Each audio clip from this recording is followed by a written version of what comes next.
You're listening to the We Are Libertarians podcast network. Find all of our shows at wearelibertarians.com. Building a portfolio with Fidelity Basket Portfolios is kind of like making a sandwich. It's as simple as picking your stocks and ETFs, sort of like your meats and other topics, and managing it as one big, juicy investment. Now that's pretty good. Learn more at fidelity.com/baskets. Investing involves risk, including risk of loss. Fidelity Brokerage Services, LLC. Member NYSE SIPC. You know what's smart? Enjoying a fresh gourmet meal at home that you didn't have to cook. Meet Factor, your loophole in the laws of mealtime. Chef-crafted meals delivered with a tap, ready in just 2 minutes. You know what's even smarter? Treating yourself without cheating your goals. Factor is dietitian approved, chef prepared, and you plated. Pretty smart, huh? Refresh your routine and eat smart with Factor. Learn more at factormeals.com.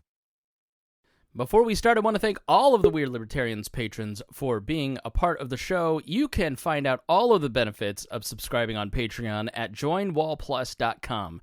That's WAL+.com. You'll get bonus content, access to the complete archives. There's over 1,000 shows that you can't get in the public feed, and you'll be supporting all of our great shows. Thank you especially to our $100 a month members, John Pusilo, Vincent Peichel, Lars Nordskog, Jake Edel, Matthew Durbin, Reinhold, Christy Avery, and Jason Doolittle. We also want to thank our main sponsor for this episode. It is Iconic Insurance. 15% of Americans are left to find health insurance on their own. And even if you get health insurance from your employer that doesn't work for you, Matt Allen and Iconic Insurance can help you find the right insurance. Just head over right now and contact him at iconic-insurance.com/libertarians. We'll put the link in the description if you can't remember that. But Matt is a longtime listener of this program and a great guy and a good friend of mine. So please go support him and reach out right now. Thank you. And now let's get started with our show. You're listening to the We Are Libertarians podcast network. Find all of our shows at wearelibertarians.com. Welcome to the Chris Spangle Show. My name is Chris Spangle. Thank you so much for being here. We greatly appreciate you listening.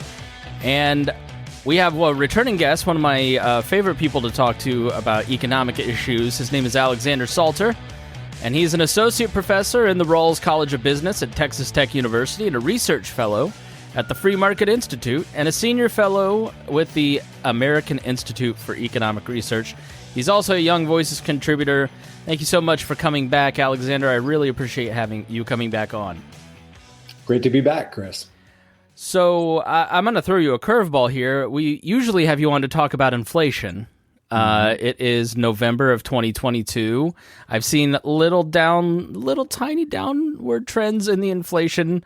And we've had some folks like Jack Salmon on recently who have said that 2023 is going to be a little bit rough. What do you see the economic future for the next year or two looking like? I'm not predicting a crisis. I would say that our future is more going to be sclerosis. Things aren't great. There's probably going to be a recession in 2023. It's not going to be huge. Labor markets are not going to bottom out, but neither is the American economy going to produce anywhere near its potential. We have the ability to make lots more wealth in this. And it's very disappointing, actually, that we're not actually operating at the frontiers of economic productivity. All right, so the article that caught my eye was in The Spectator, the American Spectator, and it's titled, On Gas Prices, Simple Economics, Trump's Biden's Partisan Agenda. And this is something that Joe Biden keeps repeating. You see it in the diesel crisis, for instance. We have 25 days of diesel supply, and it's an absolute outrage. And he, as you lead in your article, lambasts the oil and gas companies as war profiteers and threaten a windfall tax on their record profits. I keep hearing that the high gas prices are due to greed, corporate greed. Is that true? No. What? I'm guessing you want me to elaborate on that. Yeah, please, because I need to argue with my liberal Facebook friend, and I need facts. It all just comes down to supply and demand. If you look what's going on, oil is an example of a good that we call is an elastic demand in the economics profession, which is just a jargony phrase for when prices go up, consumers are going to reduce their consumption by not by that much. If prices go up by 10%, quantity demanded will fall by, say, 8%. Notice that the price hike effect outweighs the quantity effect. So that means that when oil prices go up, it's frequently the case that oil producing companies actually make more total revenue. They're selling less oil, but they're getting such a better price on each unit produced and sold that on net, the price effect dominates the quantity effect and they make more money. So if you want to understand what's going on in oil markets, it's the interaction of the administration's policies, which is a choice, global factors beyond the administration's control. Those factors are basically making producing and distributing oil more difficult, pushing up prices, reducing quantities, and ultimately resulting in higher revenue intake for big oil companies. There's nothing necessarily nefarious about it. This is just how markets work when a good is demanded that consumers don't have a lot of substitutes for, right? What substitutes are there for fossil fuels? There are substitutes, but none of them are particularly good, which is why consumers don't scale back all that much when prices go up. Yeah, that makes total sense. That people do use a little bit less, but they don't really, and then the price of oil goes up, so the amount of profits go up. And isn't it also the case that you mentioned that part of it is the administration's policy?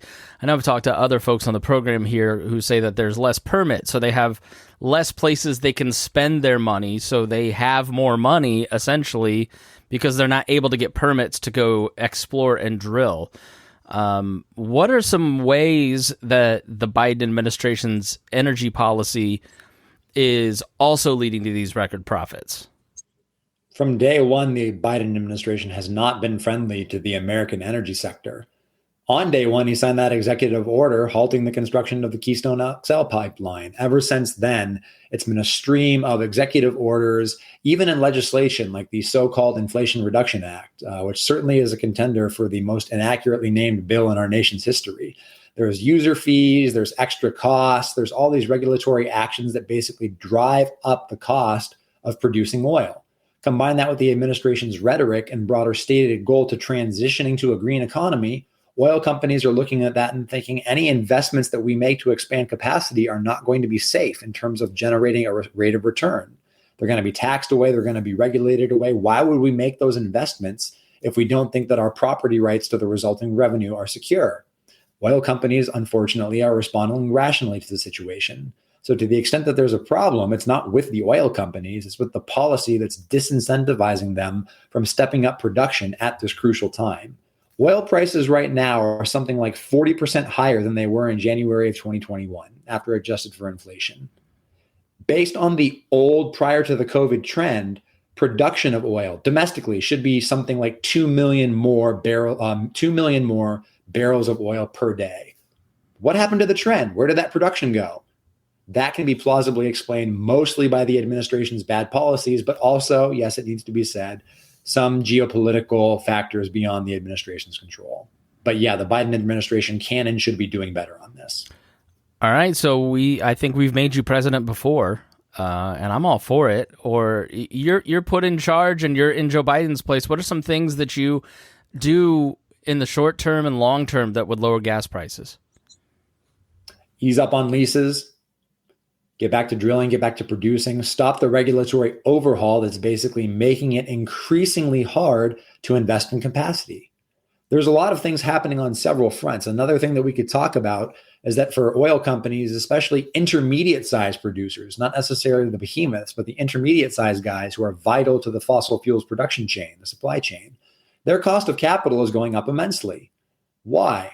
Various environmental, social, and governance goals that are being pushed by securities regulators and financial market regulators that are making accessing capital increasingly expensive for fossil fuel producers, because there is a push to steer capital away from disfavored industries like fossil fuels to green energy and more politically favored industries. I admire the environmental mindset and the stewardship conservationist mindset behind these policies. But in terms of what we're actually getting right now, we're laying economic burdens on families that are least capable of bearing them. Energy is an important input in just about everybody's monthly bill. Everybody's got to put gas in their car. It's going to be winter. Everybody's got to heat their home unless you live in Southern California, in which case, more power to you. But for everybody else, you got to heat your home in the winter. That's going to be increasingly expensive. When those prices go up, families that live on smaller budgets experience more pain because those cost increases eat up a larger share of their smaller budget. So if I'm in the Biden administration, I have to tell the president, Mr. President, the thing that we should be doing right now is getting out of the way. We don't need to give him a nudge. We just need to stop doing counterproductive things. Give a public address that says right now, based on domestic considerations, based on geostrategic considerations, international relations, producing more fossil fuels, producing more oils makes sense. It's in the national interest. And it would be the stated policy of the administration that they're going to stop holding that up. Undo the costly executive orders. Get back to permitting. We need more of that if we're actually going to get prices down and quantities up. There's no other way.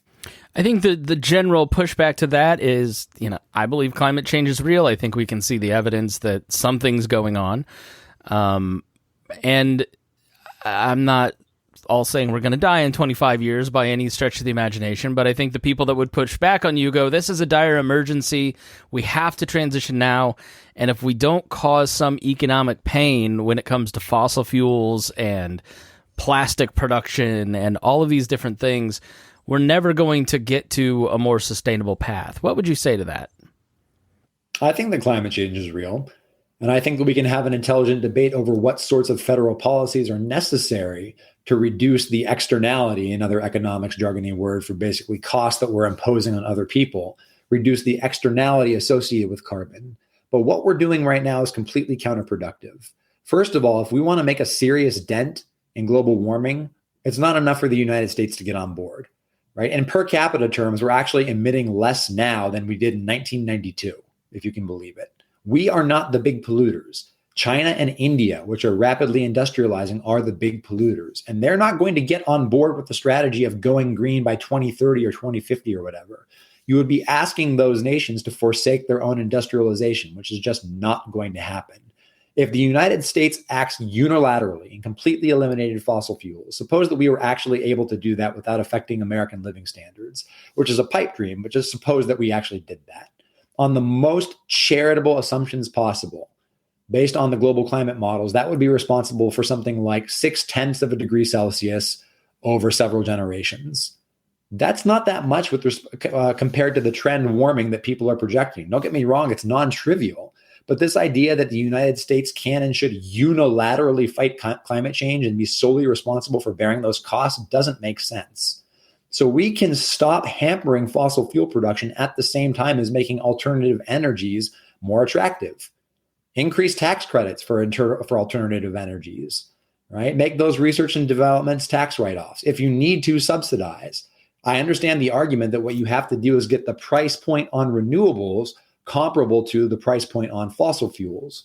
And even then you have a problem because renewables are not as reliable as fossil fuels. It's not always sunny, so photovoltaics aren't great. It's not always windy, so windmills don't work great and they look nasty and interfere with wildlife migration patterns besides. So there is no silver bullet.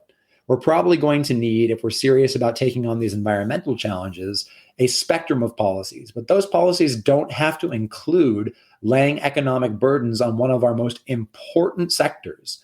And as long as we're talking about broader social costs, there's also broader social costs to having to go back to Venezuela, to Saudi Arabia, hat in hand, and begging for them to step up production.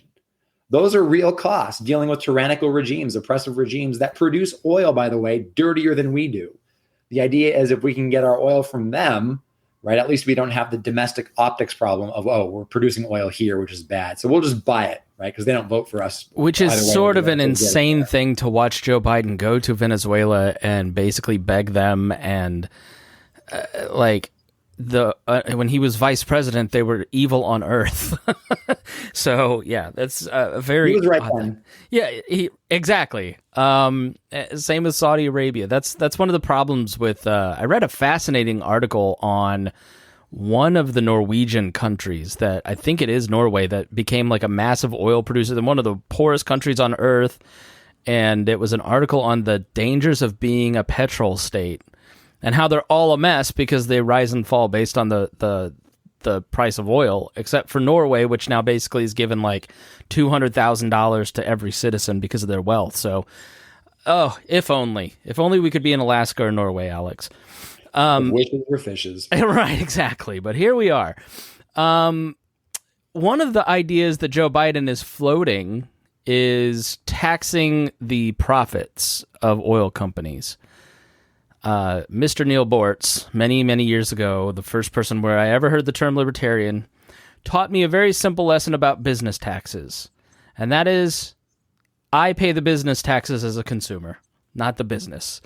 So talk about the insanity of taxing oil companies for their profits and what that would do to the price of gasoline. One thing that pretty much all economists will admit, and this is public finance 101. This is not a left versus right thing. This is foundational to the discipline.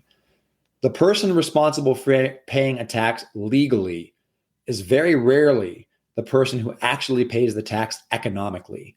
When we talk about the legal burden of a tax, we mean who has to actually write a check to Uncle Sam.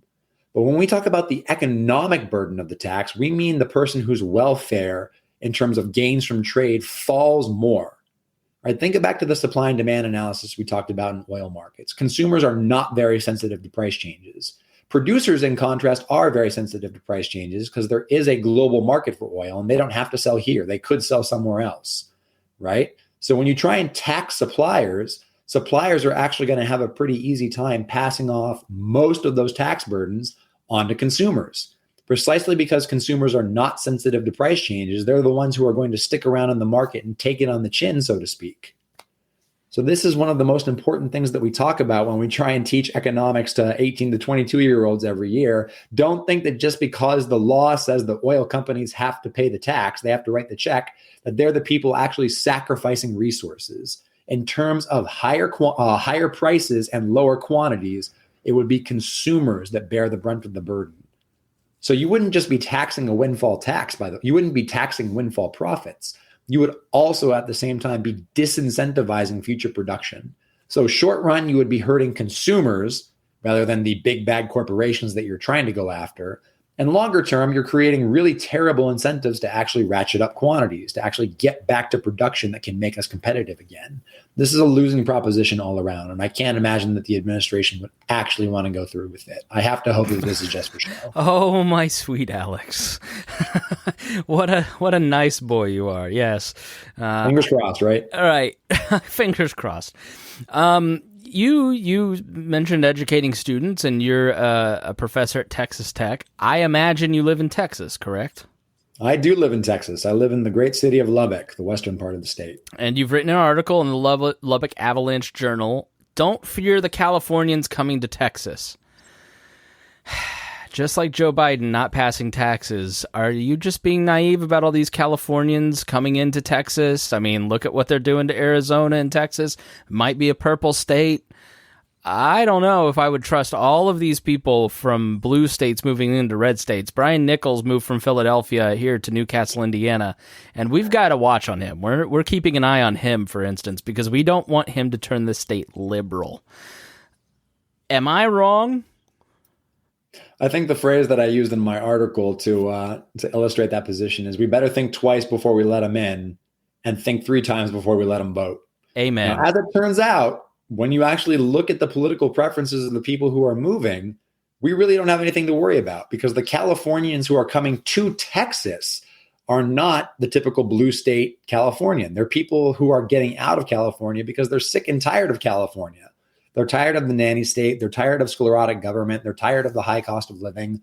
They're coming to Texas and voting for things like free enterprise and limited government in much larger proportions than native Texans. So if you care about freedom, this is actually a good thing. And what I do in the article is I use the emigration from California to Texas as a paradigm of global immigration, basically saying the same story about what's happening from California to Texas also explains the kind of immigrants who are leaving, for example, the global South and coming to the United States. These are not people who are coming here to go on the dole. These are not people who are coming here so they can vote to turn this country into the countries that they're leaving. They want the American dream.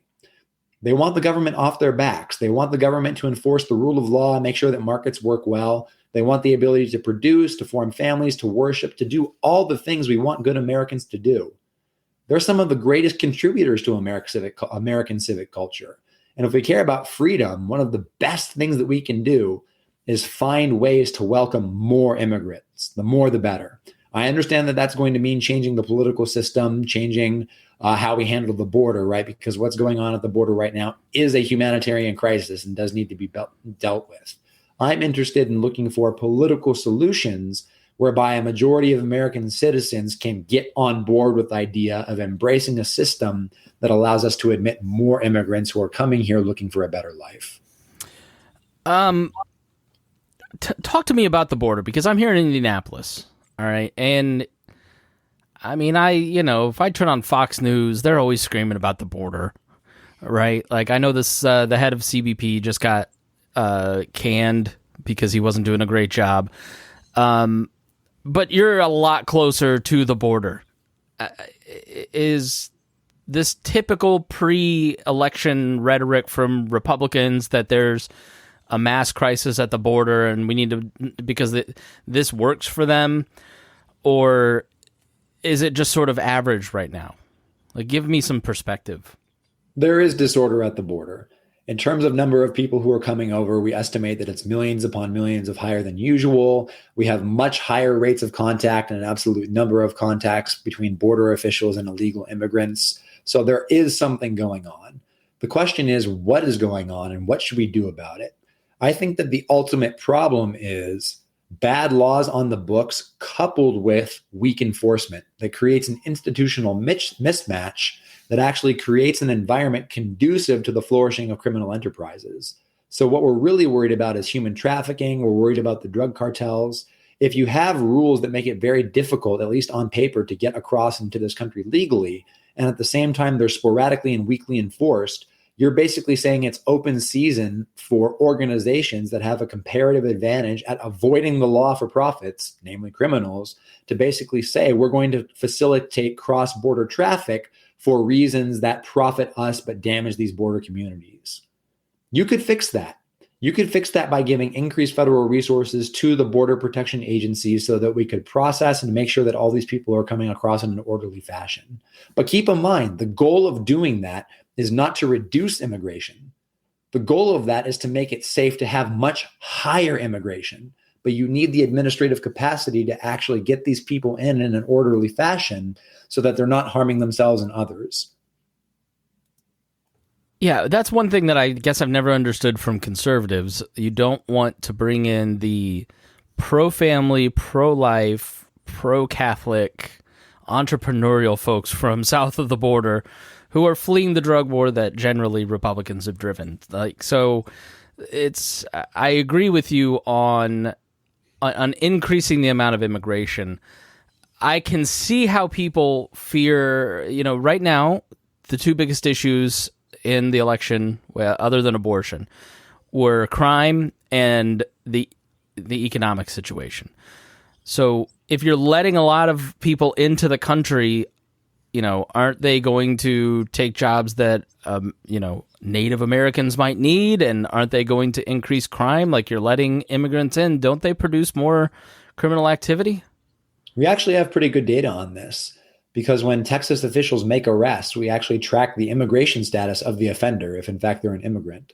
So based on reasonable projections about how many illegal immigrants there are in the country, illegal immigrants actually commit crimes at significantly lower rates than native Texans. The most lawful group is lawful immigrants.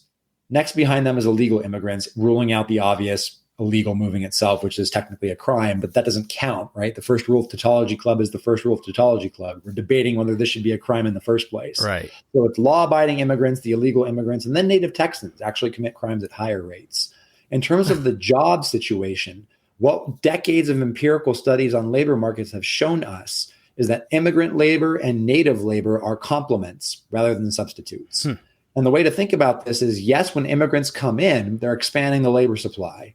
And all else being equal, a higher labor supply lowers wages. But they're also demanders of goods and services. More goods and services demand means labor is worth more because it can produce more worthwhile goods and services, which tends to boost wages. When you really get into the data, what we see is that the kinds of jobs that illegal immigrants take, they're competing mostly with prior rounds of illegal immigrants. The vast majority of native U.S. workers are just not in that job market. They're taking other kinds of jobs, especially if they're high school graduates.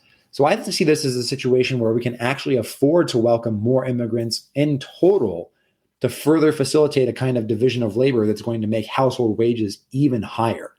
We're actually sacrificing massive economic benefits by keeping our labor pool in the aggregate smaller, as well as by admitting immigrants who could fill those jobs. I hate to use the cliched phrase, but it really is the jobs that Americans won't do. That is actually a thing that we observe in the data.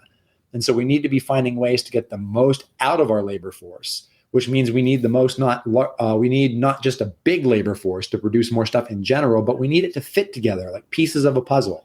Immigrant labor can and does complement native labor. We should want more of it. Yeah, I mean, I was surprised at the amount of the economic impact if we were to kick the dreamers out. The kids who were basically here, quote unquote, illegally, but had grown up here since they were very small and were culturally American, essentially, and they are Americans, but they didn't have legal status. And the amount of economic damage to the United States that kicking out, I forget the number, was it 20,000 people, would have was significant. It was in the billions.